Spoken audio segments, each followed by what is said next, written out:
Quel bonheur de se retrouver ici si nombreux pour faire humanité ensemble.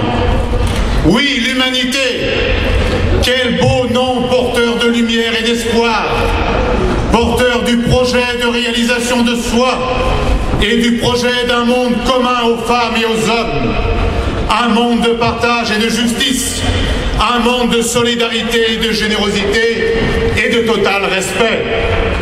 Il faut remonter loin, très loin, pour retrouver une participation si exceptionnelle à la fête, à ces concerts et à ces débats. Nous avons été plus de 600 000 à la fête.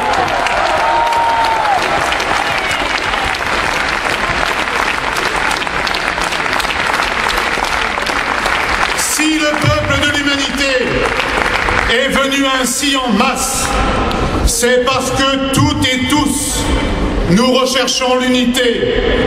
Nous avons besoin de nous serrer les coudes. Nous sommes venus dire avec force que la vie ne peut plus continuer ainsi. Le pouvoir de droite et Sarkozy devront bien tenir compte de ce qui se passe ici, à la fête de l'humanité.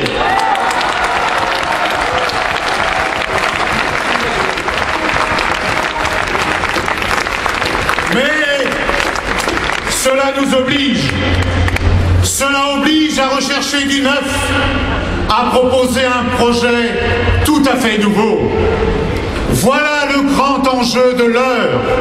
Voilà l'œuvre historique à laquelle nous devons nous atteler toutes et tous en spécificité de cette fête, avec la mobilisation des équipes du journal, le dévouement sans limite des militants.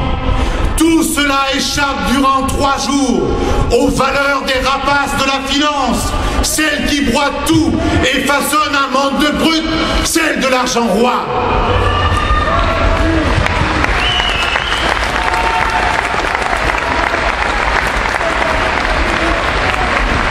C'est déjà à ces puissances financières et industrielles que se heurtait Jean Jaurès, le fondateur de notre journal, jusqu'à y laisser sa vie.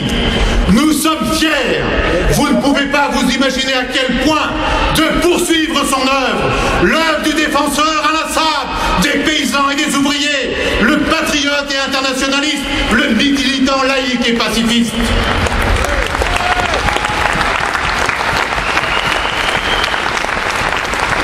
Aucun de ces combats n'a été vain. Son action inlassable pour rassembler, unir la gauche sur des bases claires, a permis dans notre pays des avancées, des progrès pour le monde du travail et de la création. C'est précisément cette spécificité qui était devenue insupportable aux maîtres de la finance, avides d'exploitation, sans contrainte ni retenue. Et ils ont trouvé leur homme, l'homme de la situation, pour passer au Karcher, acquis sociaux, démocratiques et culturels. Il s'appelle Monsieur Sarkozy.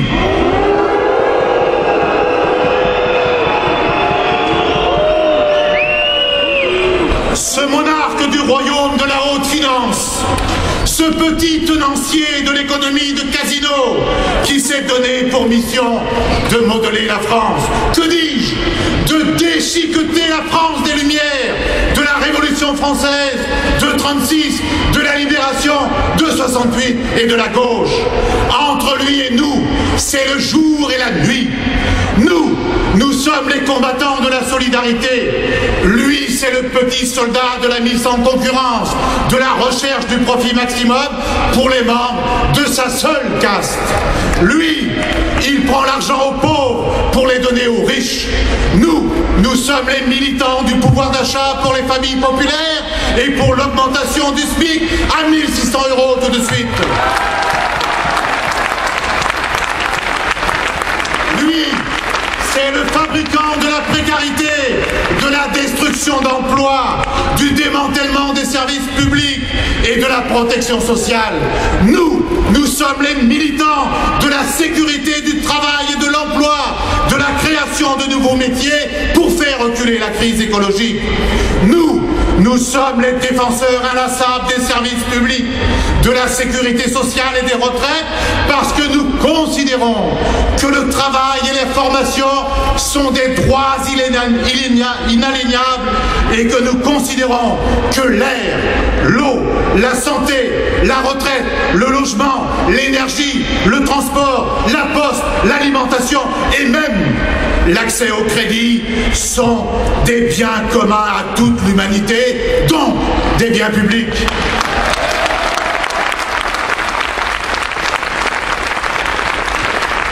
Et si ce sont des biens publics, ils ne peuvent pas être gérés pour faire de l'argent, mais au contraire pour répondre aux besoins humains et environnementaux. Dans ces conditions, ce n'est pas privatiser qu'il faut faire, mais progresser vers une appropriation sociale, citoyenne et démocratique de ces biens. C'est-à-dire qu'il faut plus de services publics d'un nouveau type. Dans le temps, nous aurions dit de nouvelles nationalisations.